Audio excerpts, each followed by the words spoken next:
And we're back. All right, so your dad, you write a book about your dad, and I'm like, we do an interview and we talk about it, and I'm like so upset that I didn't get to hang with your dad. Not that you're a bad guy. No. He was more interesting than me. So, one of the stories we spoke about was your dad being a hustler, and Yes. okay, and I guess he had a friend whose dad made gambling equipment. Correct. Yes. Okay, so how'd that come down? Well, my father, one of the big things that men in the service do who have a lot of time and they have money and nowhere to spend it, they gambled. And my father was very good at gambling. He was a card shark. Oh, okay. He literally was. He all throughout his life. And anyway, he made money gambling. And one other individual that was a friend of my father's noticed this. And he approached my father and he said, listen, my father makes equipment for the gambling industry. He says, I can get these parts of these, or get this equipment, and we can run a little casino if you're in for it. And my father at first was a little bit hesitant, and then he says, yeah, okay, let's do it. So they ended up getting, I think, 3 miniature slot machines that were probably no taller than maybe 16 inches high, so they weren't very tall. They had a game called the Big Six, which was like roulette, and so they had a felt table with numbers on it, and they'd spin this wheel, and you'd put your bet on the number, and if it hit, you got paid 3 times the amount. So they had that. Then he also had a small craps table, and that was pretty much the 3 big things that they had. So they decided, okay, we're going to open up our casino on a Friday night, and he was going to do it just within the barracks in which he lived. And this barracks was 2 stories tall, and I don't know the number of men that would be in that barracks, but I'm going to assume it was probably 100 plus men. Well, they open it up, and they tell the men, we're only going to allow the highest bet to be $5. And because they figured that's all based on the money that they had available to them, right, they said, I think we can handle a $5 bet.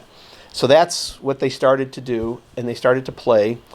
And after the first night, they, counted their proceeds, and next day, Saturday, they opened up the casino again, and they told the men that there was no limit. They had made so much money. And he proceeded to do that, and he and Corporal Funk were sending home a piece between $300 to $500 a month. As compared to what they were getting paid, which was? Right, which was somewhere between $48 and $58 a month for their military pay. So it became very profitable. They were doing very well for themselves.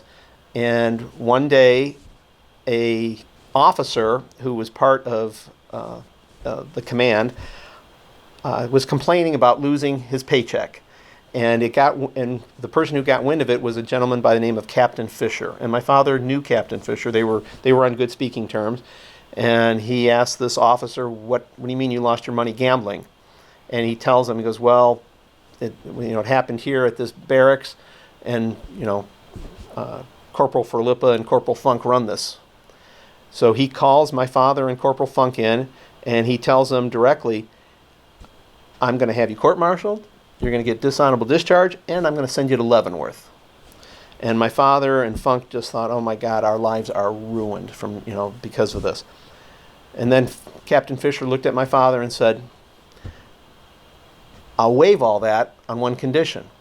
If you allow me to have possession of all the equipment on the weekend that the officers get paid, and you set up the equipment in the officers club.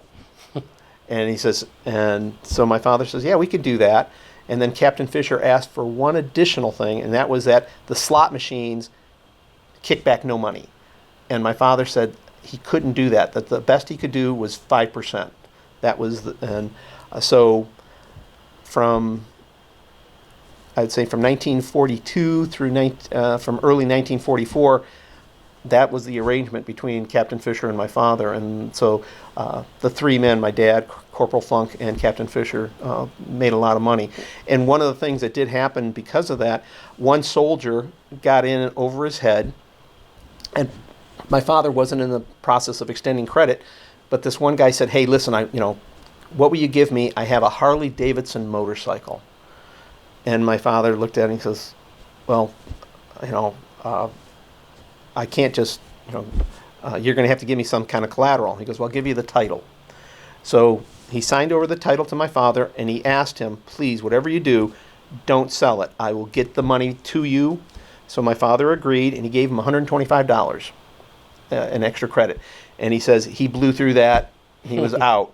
Well, within a week, he was the gentleman who had given the title of his motorcycle. He was sent overseas. My father never saw him again. So then my father became in possession of a Harley Davidson motorcycle. This is just like two parts of so many different stories that you can find in a book called Limited Duty. Correct. And where can people find it? They can find it on Amazon. It's also available at Barnes & Noble. So, and there's also Goodreads is also available. It's a great book. The stories are amazing. We'll be right back.